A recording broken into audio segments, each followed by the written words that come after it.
در وصف حضرت محمد صلی الله علیه و آله و سلم. اول نامه به نامت یا محمد، دوم که به قامت یا محمد، سوم سر دفتری پیغمبرانی، به چهارم غلامت یا محمد، شوم قربانی نامت یا محمد. خدا لیل و نهار آفریده است، رسولی نامدار آفریده است. ابوبکر و عمر عثمان حیدر، شهید دل سوار آفریده است. لباسی سبز احمر دارد احمر، چه بویی مشک و عنبر دارد احمر.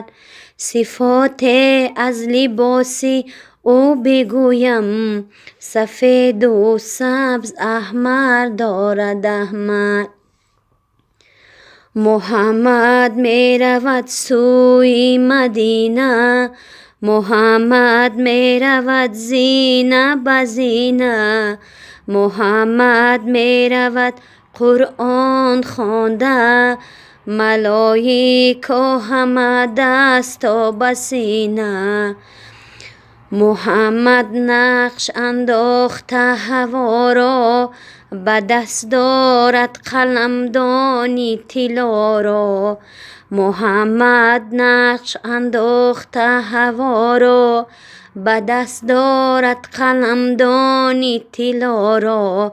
محمد مصطفی دردم دوا کن، برو عرضی مرا پیش خدا کن.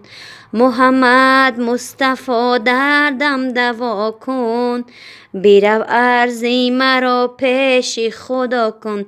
یا محمد مصطفی، یا محمد مصطفی، یا محمد مصطفی، یا محمد مصطفی.